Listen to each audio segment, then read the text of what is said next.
Abra sua Bíblia comigo, por gentileza,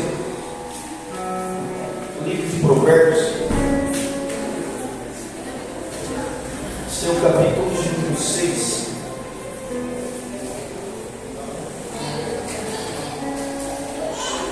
Provérbios, capítulo de número 6, versículo 16.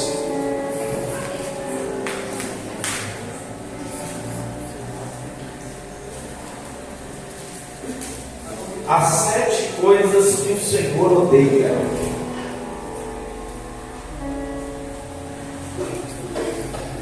Ou aborrece, ou repugna no seu coração. Quem encontrou, diga amém.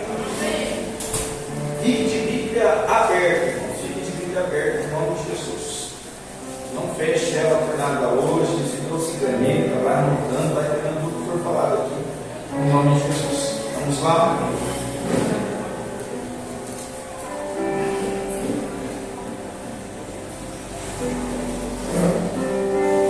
Versículo 16. 6 coisas o Senhor aborrece, ou odeia, ou repugna. E a 7ª, a sua alma abomina. Olhos altivos, língua mentirosa, mãos que derramam sangue inocente, coração que trama projetos iníquos, pés que se apressam a correr para o mal, e uma testemunha falsa que profere mentiras, e o que semeia contenda entre os irmãos. Vamos ler o versículo 16 novamente. Eu quero que você fixe aqui e se guarde.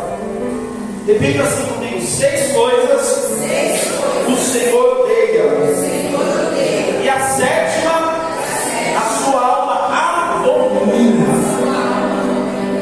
Olhos altivos, repita assim: olhos altivos, língua mentirosa, mãos que derramam sangue inocente,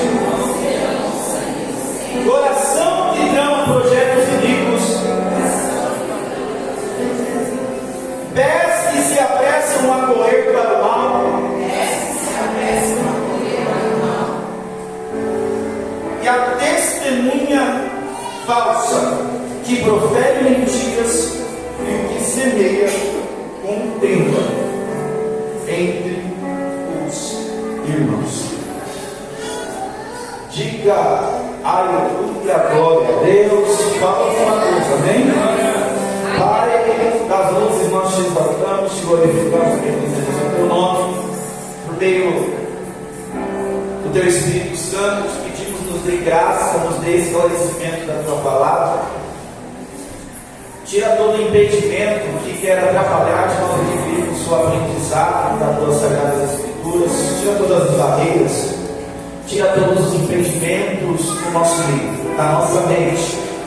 Nos dá clareza do que já está escrito. Sim, nós te pedimos, nos dá clareza daquilo que já está escrito na tua palavra.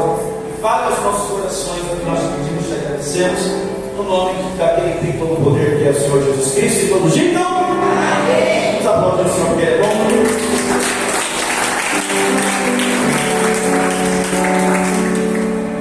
Meus irmãos,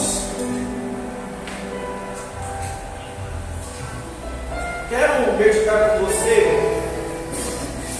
durante alguns dias a respeito desses pecados que nós acabamos de tratar aqui nesta noite, por intermédio dessa leitura do livro de Provérbios, capítulo de número 6, versículo 16 e versículo 19.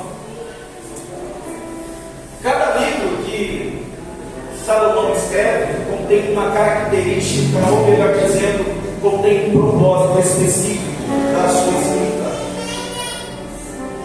Sabemos que Salomão, o rei Salomão, filho do rei Davi, escreveu 3 livros muito famosos: Provérbios, Eclesiastes e Cantares de Salomão. O livro de Provérbios vai falar a respeito da sabedoria contida aqui no livro de Provérbios. Ela abrange todos os aspectos da vida. Os provérbios, eles abordam tanto as peculiaridades da natureza humana, quanto a conduta básica de uma pessoa íntegra e o relacionamento adequado entre o homem e Deus. O livro de Provérbios não é um livro onde você vai ver milagre. O livro de Provérbios não é um livro onde você vai ver paralítico andar. É diferente dos evangelhos. O livro de Provérbios você não vai ver cego enxergar, mudo falar, não. O livro de Provérbios é um livro bem racional. Repito, o livro de Provérbios é um livro bem racional. E é um livro bem prático. Repito, o livro de Provérbios é um livro bem prático para o nosso dia a dia. Para o nosso dia a dia. O livro de Provérbios, se nós podemos dizer assim, tem 2 personagens principais. E quem são esses 2 personagens principais? O sábio e o tolo. Repito, o livro de Provérbios tem 2 personagens principais: o homem sábio e o homem tolo, que é o contrário de alguém sábio. Então, aqui no livro de Provérbios vai mostrar os 2 caminhos, porque existem 2 caminhos. Sim ou não? Existem 2 caminhos: um caminho que leva à vida e um caminho que leva à morte. E o livro de Provérbios é um livro muito rico nesse quesito. É um livro onde vai falar, é um livro onde vai demonstrar o final daqueles que preferem a sabedoria e daqueles que preferem viver na tolice. Essa aqui é a grande verdade. Há muitas pessoas amantes da Bíblia Sagrada que usam o livro de Provérbios como devocional. Porque eu não sei se você já reparou, mas o livro de Provérbios contém 31 capítulos. Ou seja, um livro, um capítulo para cada dia do mês. Dia 1, Provérbios 1, dia 2, Provérbios 2. E ali muitos meditam nos provérbios para colocar em prática em suas vidas. Porque uma coisa que nós precisamos entender, que o que muda a vida de alguém não é simplesmente aquilo que ela ouve, mas o que muda a vida de alguém de fato é aquilo que ela pratica. Glória a Deus, irmão. O que muda a vida de alguém não é o que ela ouve. Somente ouvir faz parte do processo, mas não adianta eu somente ouvir e não colocar em prática. Vocês lembram aquele versículo que eu amo, lá no livro de Tiago, capítulo de número 1: não sede somente ouvintes da palavra, ouvintes, ou seja, aqueles que ouvem, enganando a vós mesmos. Quem só está ouvindo e não guarda isso em nome de Jesus, quem ouve e não põe em prática, engana a si mesmo. Não sede somente ouvintes da palavra, enganando a vós mesmos, mas sede cumpridores ou praticantes da palavra. Aquele que ama a palavra, pratica a palavra. Ou Jesus, lá em Mateus, capítulo 7, no seu versículo 24,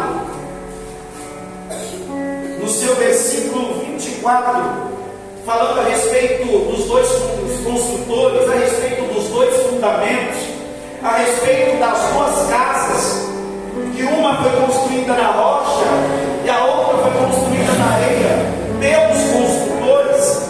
Jesus, ele vai contar essa história em cima de uma coisa: todo aquele que ouve estas minhas palavras e as pratica será comparado ao homem prudente que edificou a sua casa sobre a rocha. Então, essa história aqui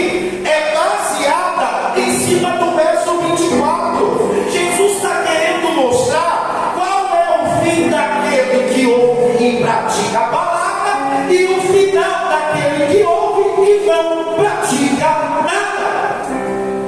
Não tem como eu querer ver as coisas ao meu redor transformadas, mudadas, se eu não coloco as coisas que são escritas na palavra em prática. Não adianta você só saber de Bíblia na teoria. Tem muitas pessoas que têm muito conhecimento bíblico na sua cabeça. Tem um termo para chamar isso. São pessoas obesas cerebrais. Como assim?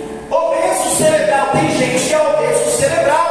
Tem muita informação dentro da sua mente, só que não coloca nada em prática.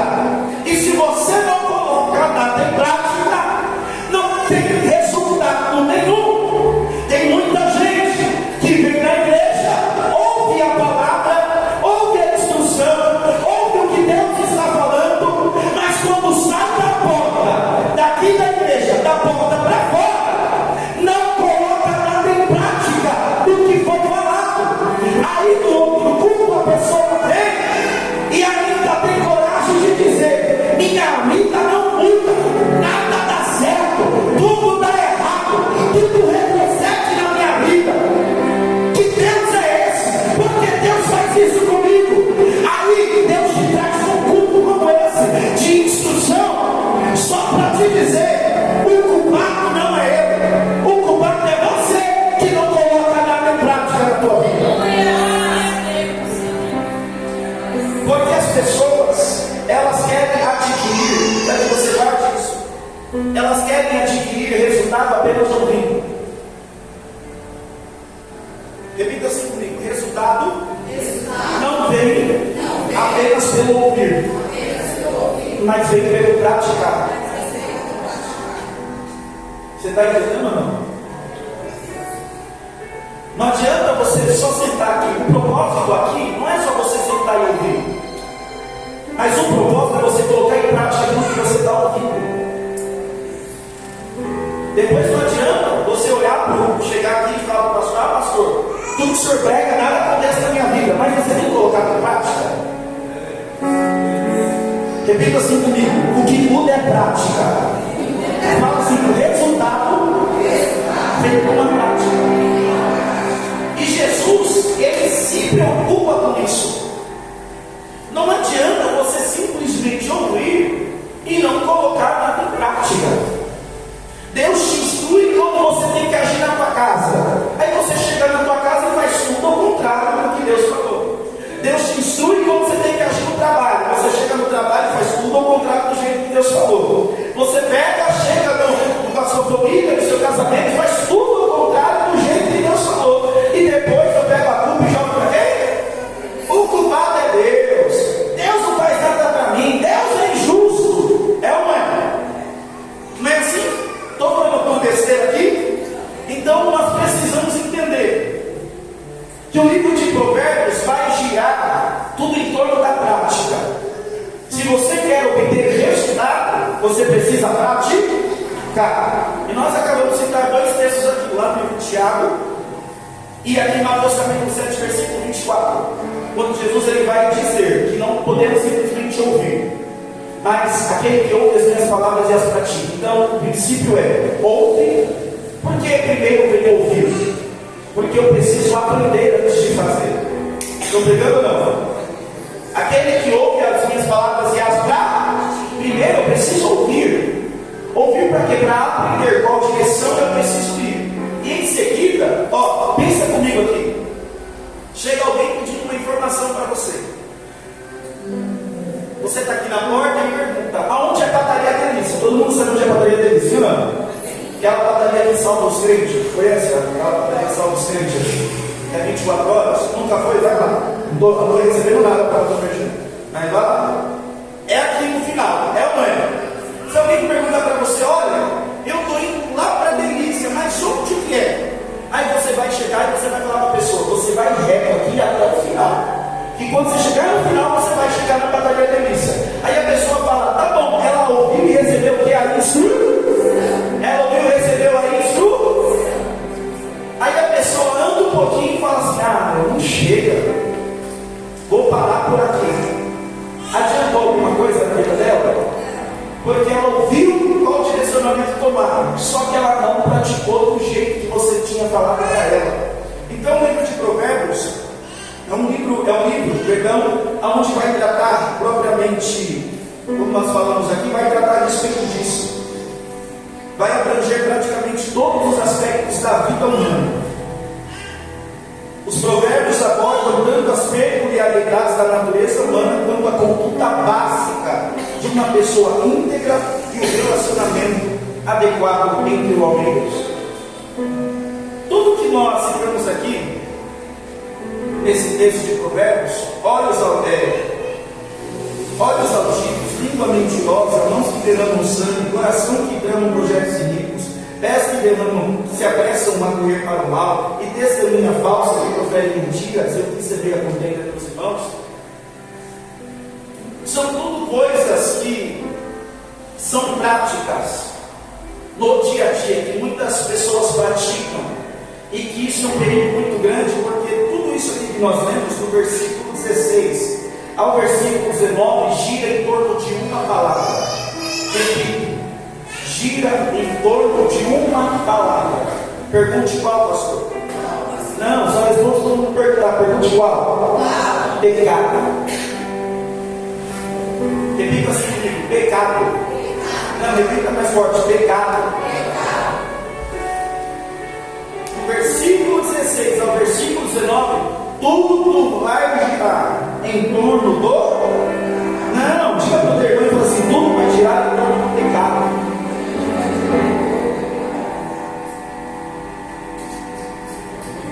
Glória a Deus. Você está aí? Você está aí? Você está aí ou não? Quem está aí, diga glória a Deus. Quem está aí, diga aleluia. Então nós precisamos entender de fato o que representa pecado nas nossas vidas. Porque esse odiar de Deus vai ser em cima desses pecados específicos.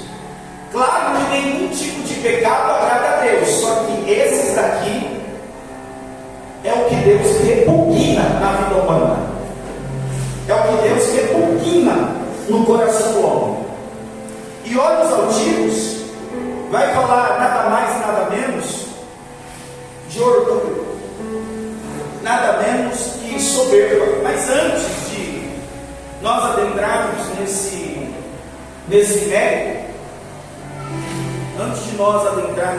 mérito, nós precisamos entender que o pecado entrou no homem. Quando Deus forma um homem e o coloca no jardim do Éden, na sua primeira fase, na sua primeira etapa, quando Deus forma Adão e o coloca no jardim do Éden, ali representa a verdadeira vida de Deus, do jeito que as coisas deveriam ser, o famoso período da inocência, ali no jardim do Éden. Porém, quando Adão ele peca juntamente com a sua esposa, quando Adão ele erra juntamente com a sua esposa, com a sua mulher Eva, com a sua mulher, vai desencadear tudo que nós vemos hoje no mundo. Repito, vai desencadear tudo que nós vemos hoje no mundo. Pergunte o que, pastor? Pecado. O pecado vai entrar por um homem. Repito, o pecado vai entrar por um homem. Repita assim comigo: por um homem. Abra a Bíblia comigo aí em Atos dos Apóstolos, capítulo 17.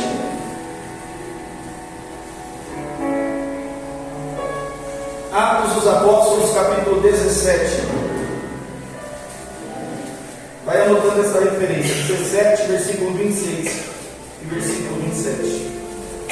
Atos 17, versículo 26 e 27.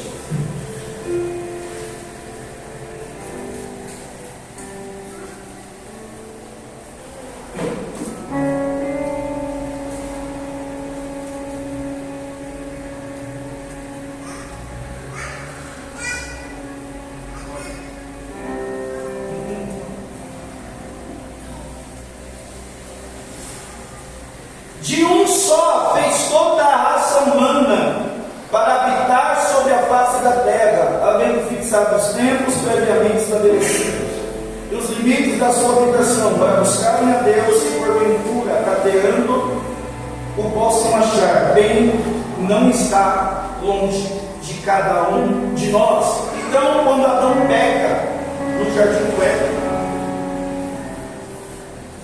o que ele vai transmitir para a humanidade não era a primeira essência que ele tinha. Pastor, não estou entendendo, explico. Eu preciso dar toda essa volta para explicar sobre o pecado, para a gente entender de fato o que representa isso. Quem está comigo, diga glória a Deus. Só alguns, quem está comigo, diga glória a Deus. Quando Deus coloca Adão no jardim do Éden, Adão está ali vivendo com uma essência. Repita-se comigo, a inocência. Esse período é chamado de período da inocência, onde não havia pecado, onde não havia erro, onde eles estavam no centro da vontade de Deus. Mas depois que ele peca, entenda isso daqui: Adão no hebraico significa Adão, que significa humanidade, e Eva no seu original hebraico significa Havá, que significa vida. Ou seja, através de Adão e através de Eva, Deus vai dar vida à humanidade. Se nós formos voltar, por exemplo, eu sou filho da minha mãe, logicamente falando, eu sou filho da pastora Rosângela. A pastora Rosângela é filho da minha avó Madalena. A minha avó era filho da minha avó Lourdes. Minha avó Lourdes era filho, não sei mais o nome. Não lembro.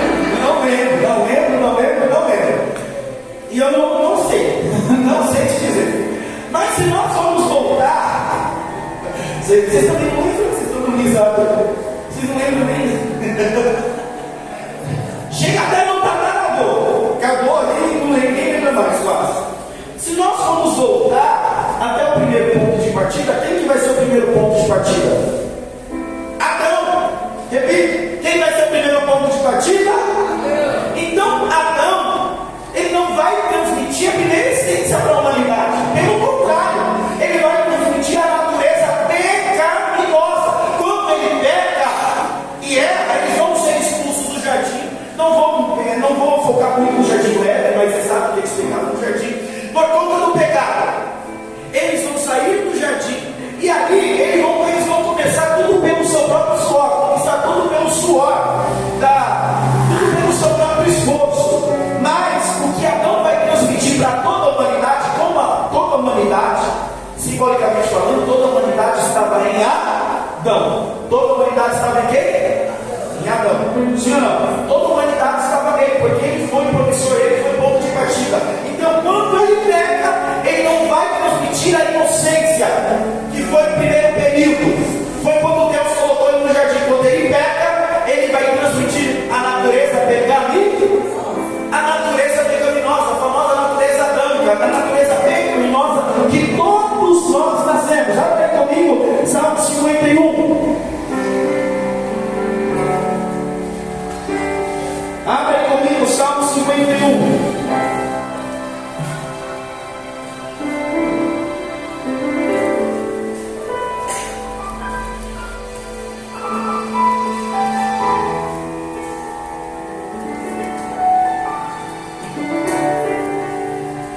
Versículo 5. Salmo de Davi, de confissão e de arrependimento. Eu nasci na iniquidade e em pecado me concebeu. Em pecado concebeu minha mãe. Ele está dizendo: eu já nasço pecador. Repita assim comigo: eu já nasço pecador. Não, mais forte, porque tem gente que não. Assim, eu já nasço pecador. Se você analisar, analise. Quem aqui tem filho pequeno? Filho pequeno, dentro de casa alguma coisa. É tudo muito bonitinho, é ou não é? Vocês estão aí, gente? Participa comigo? É tudo bonitinho, sim ou não? Eles são pequenininhos, derruba, faz, eles não... Mas se a gente olhar para o olhar espiritual, não tem certas coisas que a criança faz que você olha, opa, peraí, realmente ninguém nasce santo não. É ou não é? Vocês conseguem perceber que entendeu o que eu estou falando? Sim ou não? Analise o comportamento de algumas coisas. Tem criança que mesmo pequena, 3, 4 anos de idade, você fala, nós vamos se arrumar para que a gente vai para a igreja hoje. Ela vai falar, eu não quero ir. Você acha isso normal? Isso já está revelando o que? O que está dentro dela, o que nasce com todo mundo. Porque ninguém nasce sem pecado, todos pecaram. Abre aí comigo. Efésios.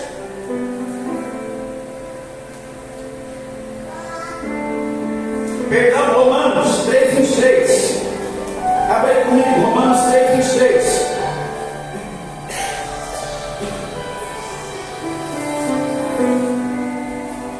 Romanos 3, 23 diz o quê? Porque todos pecaram e destituídos estão da glória de Deus. Repita assim comigo, todos pecaram. Não tem um só que não possa dizer que eu peque. Todos pecaram. Como o salmista Davi diz, em pecado concebeu minha mãe, nesse quesito. Eu já nasci pecador, eu já nasci falho. Agora a gente precisa entender, quando Deus coloca o homem no jardim do Éden, Deus dá muitos benefícios para o homem. Deus dá muitos. Nossa, vamos falar um, porque eu sempre digo aqui, se você não pegou, você vai pegar agora. Quando Deus coloca o homem no jardim do Éden, já está tudo pronto. Quando Deus coloca o homem no jardim do Éden, já está tudo pronto. O homem não precisa plantar para colher no jardim do Éden, porque Deus já tinha plantado tudo. Porque quando nós estamos no centro da vontade de Deus, é Deus que faz primeiro. Agora, quando Adão está no jardim do Éden, ele adquire para si e para sua esposa muitos benefícios da parte de Deus, sim ou não? Sim. Agora, quando Adão pega, muitas coisas vão ser desencadeadas também. Por quê, pastor? Por conta do pecado. Por conta do pecado. Por conta do pecado, muitas coisas vão ser desencadeadas. Do mesmo jeito que eles tinham. Não, quer dizer, pega isso daqui. Quando ele estava na obediência com Deus, ele vivia todos os benefícios que Deus tinha para com ele, ele tinha entregado para ele. Ele nem precisava plantar. Agora, depois da queda, Adão vai ter que começar a plantar para com ele. Olha para o teu irmão e fala assim: fica na obediência.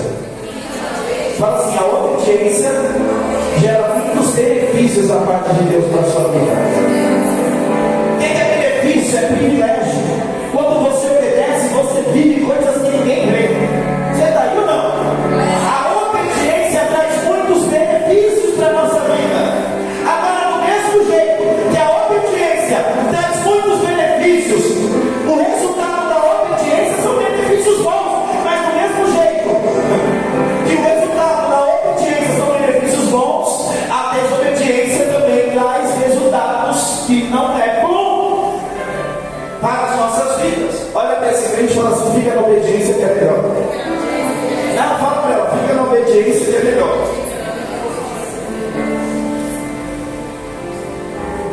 E uma das coisas que nós precisamos entender, que Adão marca em referência lá em Lucas capítulo 3. Não é Bíblia, irmão. Esses dias vai ser Bíblia. Quem gosta de Bíblia, dá glória a Deus. Lucas capítulo 3.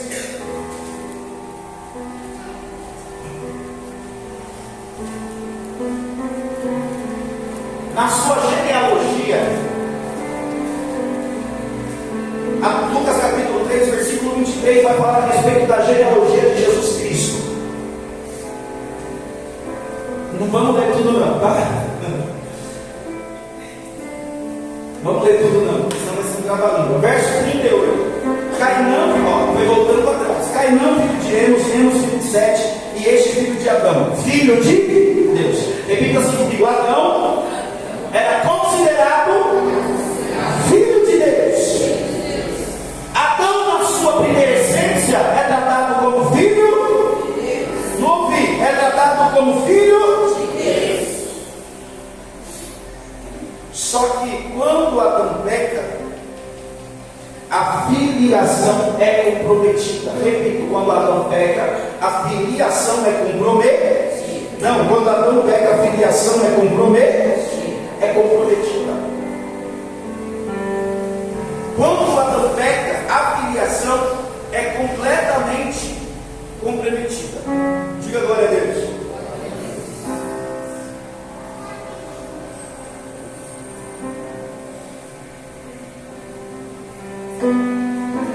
Então, desde o início, o pecado, ele traz consequências por isso. Anote aí, o que é pecado? Pecado é errar o alvo. Pastor, o que é pecado? É tudo que te faz errar o alvo. Tudo, anote aí, pecado é errar o alvo. Pecado, pastor, o que é pecado? É tudo que me tira do foco, é tudo que me arranca do propósito, é pecado. Porque pecado está falando a respeito de erro. Pecado está tratando a respeito de erro. Tudo que faz você errar, sair do foco, é o quê? É o quê? Tem gente que errar o alvo, erra o alvo por conta do celular, da televisão. Não que seja pecado, mas tem gente que pode, tem gente que precisa entender esse limite, tem gente que não pode jogar uma bola, bebê. Porque se joga a bola, vira descrente na hora. Você está aí ou não? Então eu preciso saber o meu limite e até onde eu posso ir. Porque se me faz errar o alvo, se me tira do propósito, se torna o quê? Se torna o quê? Se torna o quê? João 3,16. Pastor, o senhor não vai entrar em Provérbios?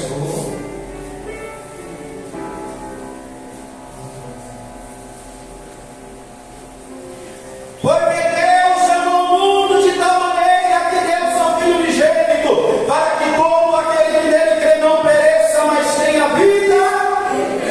Olha só isso. Adão era considerado que filho de...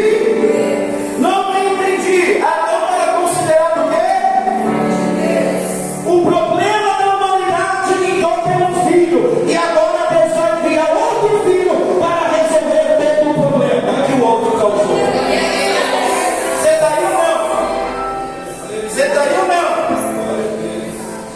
Adão era filho de Deus. E por ele vai desencadear todos os problemas que nós vivemos hoje. Diga misericórdia. Diga misericórdia. Por que Deus enviou o seu único filho? Abra aí comigo Romanos 8, 29.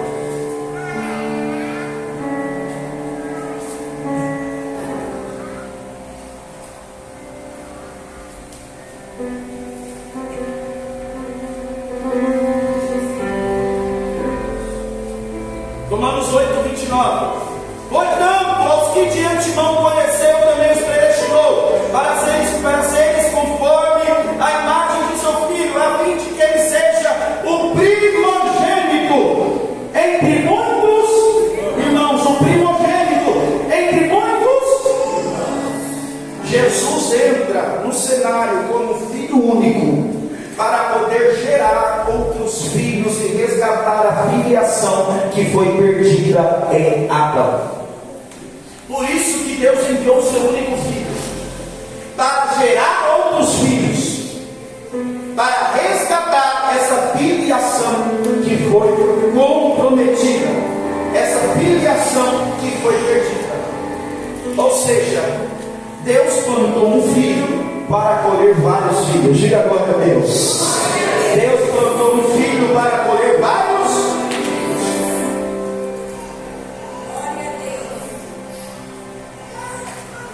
Seguindo, o pecado ele se origina no próprio Satanás.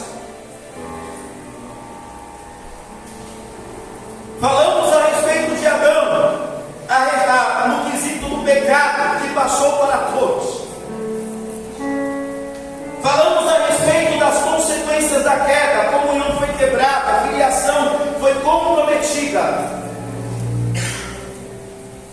Aí entra o processo da reconciliação, que Deus nos reconciliou consigo mesmo através do teu Filho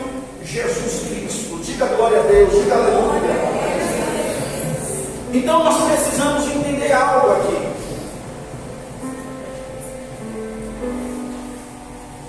Deus precisava nos reconciliar com Ele novamente, por isso que Ele deu o seu único filho. E se nós precisávamos de reconciliação, é porque houve separação. Quem está pegando? Só posso se reconciliar com alguém que eu me separei. Então, se houve reconciliação, o porquê da reconciliação é porque houve separação, é porque houve distanciamento. Abra aí comigo Romanos 5. Romanos capítulo 5. Romanos capítulo 5, versículo 10. Versículo 11.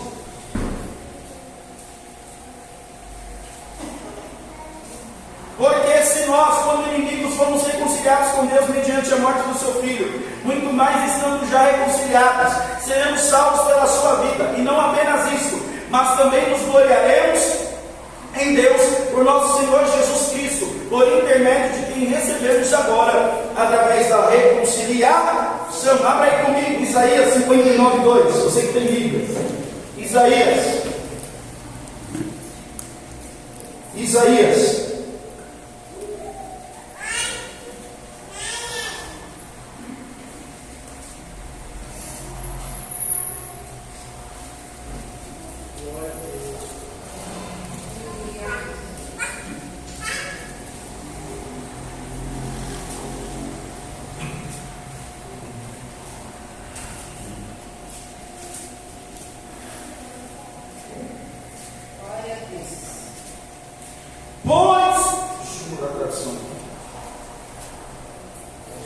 Mas as vossas iniquidades fazem separação entre vós e o vosso Deus, e os vossos pecados encobrem o rosto de vós para que não vos ouça.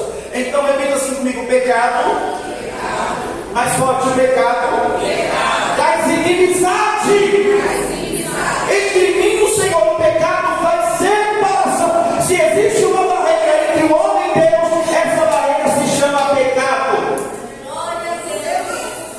Por isso que eu não posso tratar desse assunto, que nós já vamos entrar no livro de Provérbios capítulo 6, porque tudo ali gira em torno do pecado, mas você precisa entender a real importância que isso gera. Olha para o teu irmão e fala assim: o pecado, ele faz separação entre o homem e o Senhor, entre o Senhor e o homem. O pecado, ele traz inimizade do homem para com Deus. Quem está entendendo até aqui, diga glória a Deus. Quem está entendendo até aqui, diga aleluia. Então o pecado, ele vai gerar tudo isso. O pecado, ele vai gerar essa separação do homem para com Deus. O pecado, ele vai gerar todas essas consequências, tudo aquilo que nós vemos no mundo de ruim que nós vivemos é por conta do pecado, e o negócio está cada dia mais feio. Tudo por conta do pecado que entrou por intermédio de Adão. Por isso que Jesus foi enviado por Deus para morrer. Diga glória a Deus, diga aleluia. Para morrer, Jesus precisou. Jesus, ele foi um substituto. Jesus, ele foi um substituto perfeito. A Bíblia mostra o real estado do homem no pecador. E o pecado nos coloca debaixo da ira de Deus. O pecado nos coloca debaixo da condenação de Deus. Quem me entende até aqui, diga amém. Amém. Abre comigo Romanos 6, 23. Romanos capítulo 6, versículo 23. Pois o salário do pecado é a morte. O salário do pecado é a morte. Era isso que todos nós merecíamos.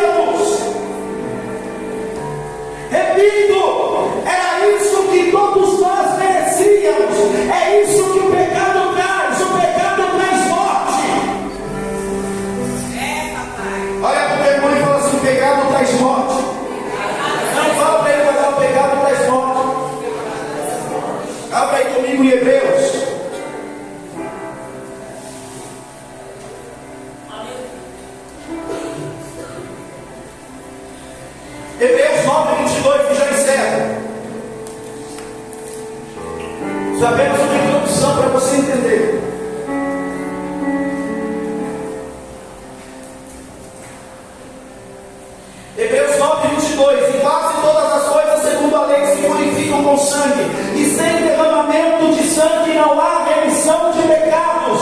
Olha para o teu irmão e fala assim: era necessário derramar o sangue por conta do pecado. Agora você entende por conta, agora você consegue entender o porquê era necessário o sacrifício. Agora você consegue entender a necessidade do sacrifício. Agora você consegue entender lá no livro de Levítico que vai dar todas as normas, todos os requisitos. Você consegue entender isso, a importância de um sacrifício. Só que todos os sacrifícios do Antigo Testamento eram um sacrifício simbólico. Era como se eles transmitissem todos os pecados deles para os animais. Por isso que eles sacrificavam ano após ano. Entenda uma coisa: o sacrifício do Antigo Testamento não era um sacrifício perfeito, mas era um sacrifício que apontava para o próprio Cristo. Era um sacrifício que apontava para o próprio Jesus, o próprio cordeiro, o próprio sacrifício, o próprio animal. No Antigo Testamento apontava para Cristo, no Novo Testamento apontava para Cristo, diante de tudo aquilo que Ele ia fazer por mim e por você. Tudo, repita assim comigo: tudo na Bíblia. Não, mais forte: tudo na Bíblia aponta para Jesus. Mais forte: tudo na Bíblia aponta para Jesus. Lembra que eu falei: não há derramamento, não há remissão de pecado sem derramamento de sangue. O salário do pecado é a morte. Olha para o teu irmão e fala assim: alguém tinha que pagar. Fala para o teu irmão: alguém tinha que pagar. Fala para ele: alguém tinha que pagar. No Antigo Testamento era o animal, no Antigo Testamento era o cordeiro. Por isso que Jesus vai na sua representatividade, ele vai representar o cordeiro. Lembra quando Jesus estava ali para ser batizado por João Batista? Ele vai declarar dizendo: eis aí o cordeiro de Deus. Mas qual que é a diferença desse cordeiro? É ele que tira o pecado do mundo, é ele que vai morrer por nós, é ele que vai derramar o sangue por nós. Por quê? Porque os sacrifícios do Antigo Testamento eram sacrifícios temporários. Por quê? Porque o pecado entrou por um homem, mas se o pecado entrou por um homem, o pecado vai ter fim através de outro homem. E esse homem é ele que nós estamos adorando, é ele que nós estamos cultuando aqui nessa noite.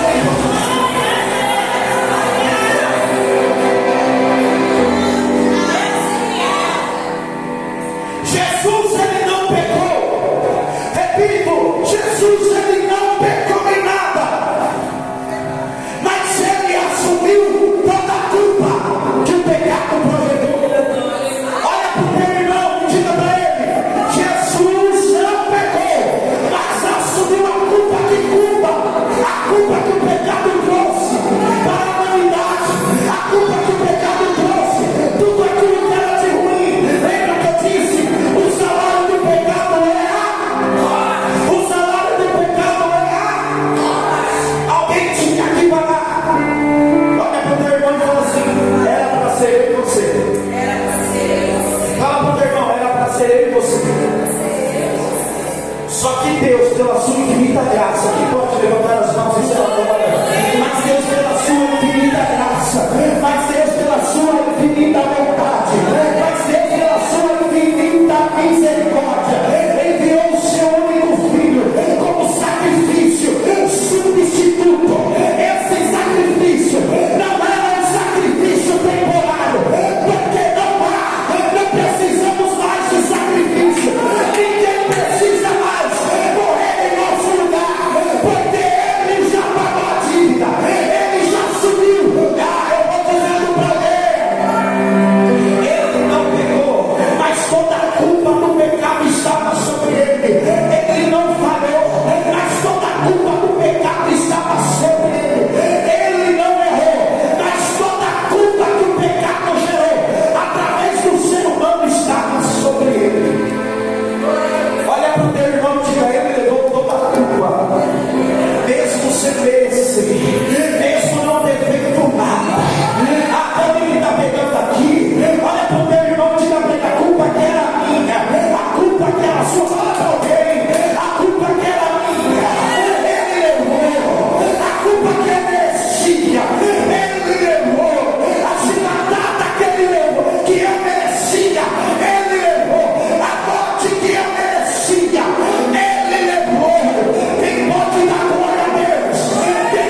precisa sair daqui hoje levando o pecado a sério, porque foi por causa do nosso pecado que Jesus foi pregado naquele madeiro. Foi por causa do nosso pecado que Jesus ele foi entregue. Foi por causa, olha para o teu irmão, diga para ele, foi por causa do nosso pecado que ele foi entregue naquele madeiro. Então eu preciso levar a sério, nós precisamos levar o pecado a sério, pois foi por causa dele que o meu Jesus foi pregado naquela cruz, foi por causa dele que Deus enviou Jesus nessa terra, porque o pecado ia trazer morte para a humanidade, o pecado ia trazer um rumo sem fim para a humanidade, mas através do sacrifício na cruz, através de Jesus sendo entregue por conta de cada um de nós, no lugar do erro, no lugar da condenação, ele veio trazer vida, e vida que está pegando, e veio trazer vida, e vida com abundância.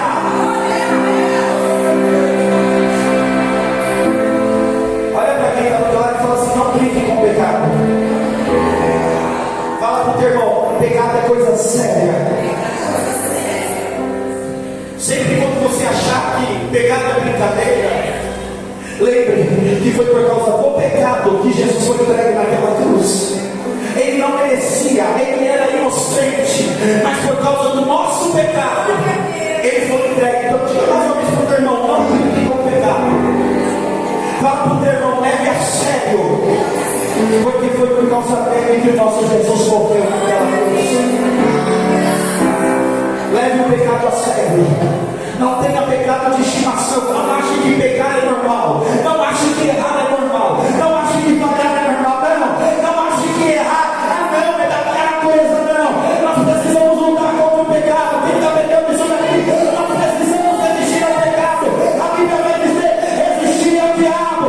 Se sujeitar-vos a Deus, resistir ao diabo, e ele fugirá de vós. Ah, pastor, mas a minha carne é fraca. A minha carne grita para eu pecar, para eu errar.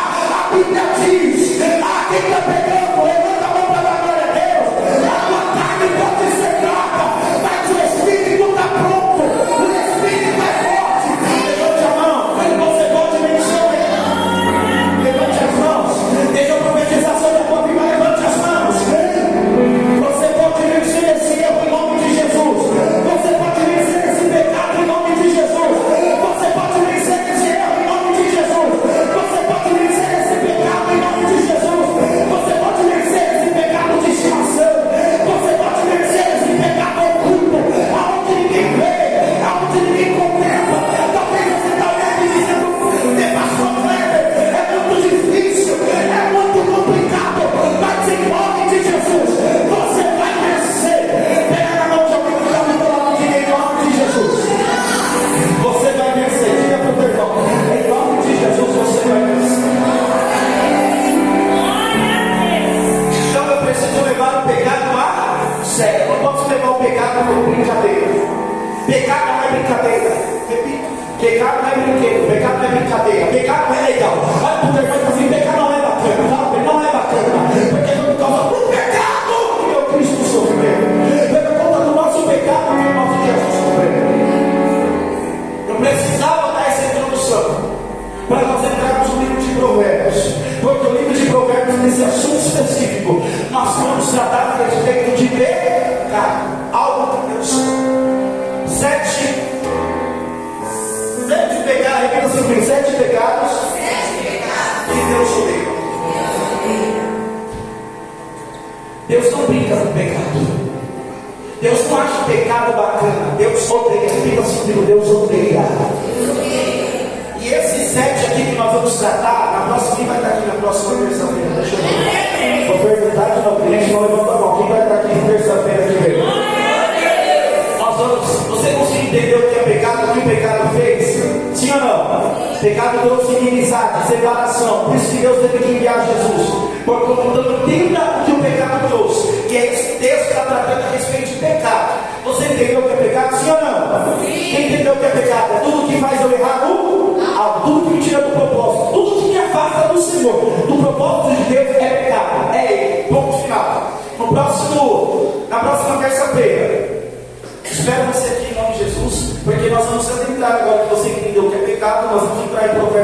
6, no versículo 16, nós vamos falar da altivez, dos olhos altivos. O que significa isso?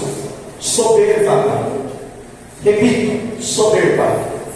Nós vamos falar sobre a soberba. Olha para o teu irmão e fala assim: nós vamos falar sobre soberba, que é um dos pecados que Deus odeia na vida do homem. Deus odeia esse pecado, a soberba. Tem muita gente que é soberba e não sabe.